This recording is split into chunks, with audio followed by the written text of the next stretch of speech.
Man, it is hard to believe that after 33 matches, we are finally doing our final match preview of the Philadelphia Union's 2019 regular season. It was a wild, fun ride, and it's all going to come down to Sunday afternoon as the Philadelphia Union face off at home against New York City Football Club. Now, not much to play for in this match, but pride. And this is a New York City club that, let's face it, have had our number since they have been in the MLS. Today on DOOP By The River, my Dupetos, we are going to preview this match against NYCFC. Hang tight, because you don't want to miss it.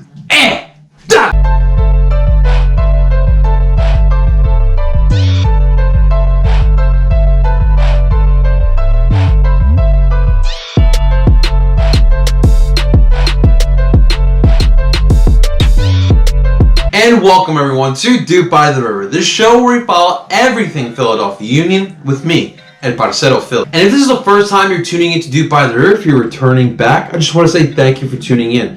Well, please, we are trying to grow this channel, and our goal is reaching to 100 subscribers, and we are now only 6 subscribers away from reaching that goal. But I only have you guys to thank. But we are still trying to grow this thing, and I can't do it on my own. Help me grow in this by subscribing to the channel, hitting the bell button for the notifications, and sharing this video as well as this channel. There's one topic I wanted to address. Obviously, I saw it on Twitter, and that is the great story by Pablo Maurer of The Athletic about the relationship between the city of Chester and its citizens and the Philadelphia Union. Now, let's all be real. The Philadelphia Union have fumbled a lot when it comes to the fans, city of Chester in the last 10 years. We all know. And just getting closer and closer to this team as the season has gone on. I definitely see the Union actually making attempts to try to reach out to Philadelphia faithful. Now, it's no secret that the citizens of Chester are not a big fan of the soccer team that is in their city. There was a lot of promises given to the citizens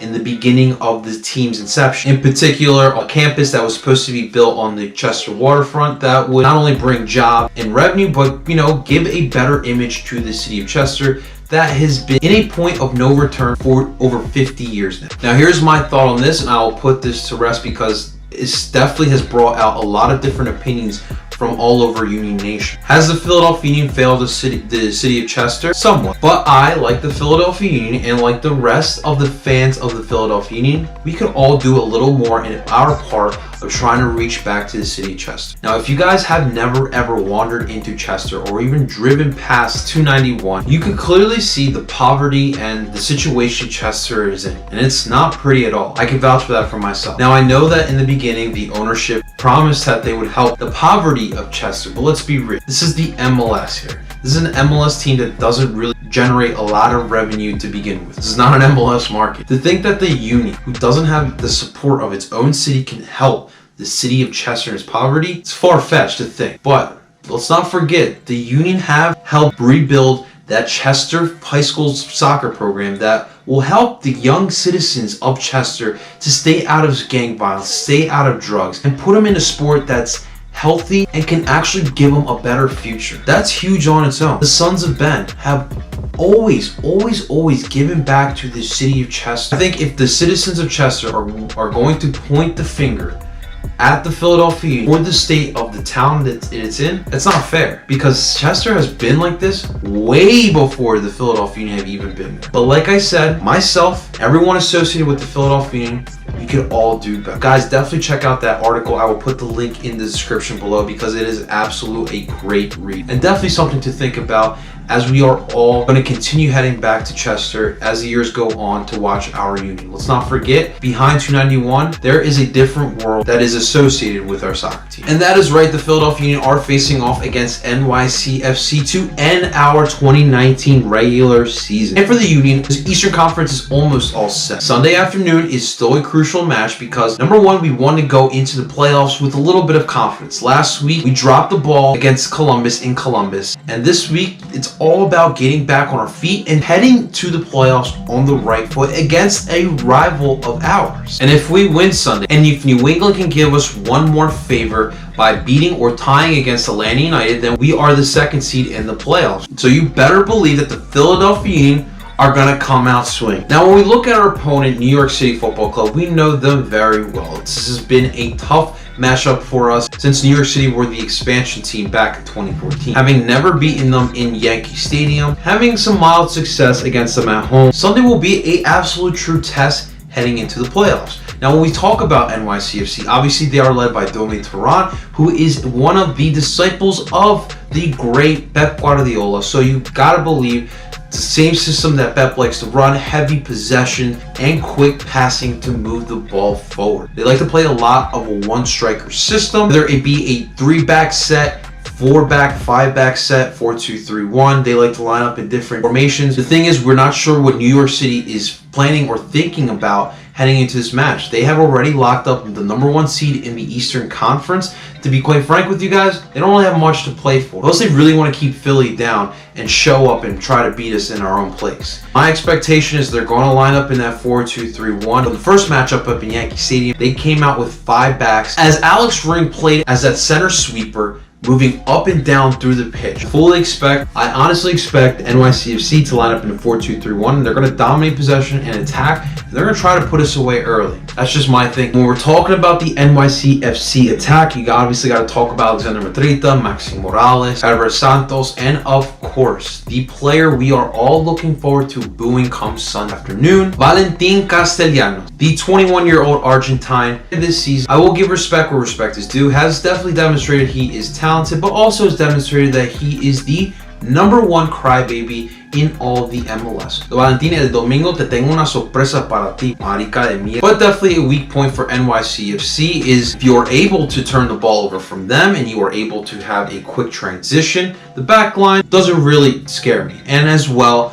their goalkeeper, Sean Johnson, who at one point was one of the promising goalkeepers of the United States, has become one of the more mediocre and overrated goalkeepers of the MLS. So, Union, let's take advantage of it. But how will we combat this attack of NYC? Let's look into it. Let's talk about the formations, the starting 11 the Union will use against the NYCFC. Now, when it comes to formations, I really want to say we will use the 4-2-3-1. I feel like in a match like this, the possession and the way we attack in a 4-2-3-1 is going to be effective. But the issue is, guys, NYCFC are expecting us to line up in a 4-2-3-1. That is how they've beaten us over the past couple of seasons. So as much as I want to say we should use it, I think we got to go back to the 4-4-2 diamond here. Let's use the high press, pressure them. Let's show them that we ain't no bitch. Let's use that counterattack game to get some goals here. And with the starting 11, starting in goal, who else? No surprise here, Andre Blake. Last regular season match of the season. Definitely expect our boy to show up big here. And it's all going to come down to that back line. Starting from left to right, we will see Kai Wagner, Mark McKenzie, Jack Elliott, and Ray Gaddis. With this being the final regular season match of the season, I want to see an absolutely inspiring performance from these 4 guys, because more than likely this will be the 4 that we're going to go into the playoffs. Let's get this run off on the right. Starting in the midfield, starting from left to right, I believe we will see Brandon Aronson, Aris Medunjanin, Warren Crayval, and Jamiro Montiero. Now, obviously, the note here in the midfield is the loss of Alejandro Bedoya, who should be back for the playoffs, but will not be available for this match. It's going to be a huge loss. As we saw in the second half of the Columbus match, we definitely were missing his leadership in that second half. It was one of the reasons why we dropped that match 2-0. It's going to be up to this midfield to find the continuity and to win the battle in the midfield and win this match for us. I believe in the absence of Alejandro Bedoya, we should absolutely go with Warren Crayval. The couple matches we have seen him play, and we've definitely seen an energetic Warren Crayval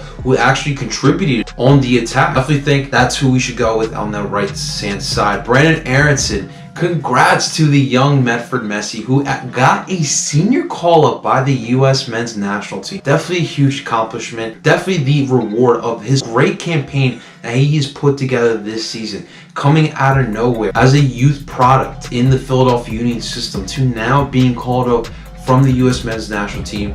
Definitely got to applaud Brandon Aronson. Hopefully nothing but more positive stuff like this for our young Medford Mess. Jamiro Montiero going to have to step it up this match. We are going to need him with his defensive prowess and some leadership from him as well. I expect him to step it up as a leader with Alejandro Bedoya out. And up top as the 2 forwards, I believe we will see Fafa Picault and also Kasper Shabilka. I definitely want Fafa's speed out there. And in that last match against NYCFC, Fafa played very well. He definitely has NYCFC's number, and he needs to be out there. Casper, you need to get on the score sheet here. Did not have the best match against Columbus Crew. Let's bounce back this week. Alright guys, this is certainly going to be no walk in the park. Although NYCFC really have nothing to play for, I definitely expect them to come out full force, trying to get 3 points and putting us down. But it's going to be very important for the Union to come out playing extra hard. I want to see a good performance heading into the playoffs so these guys can get some confidence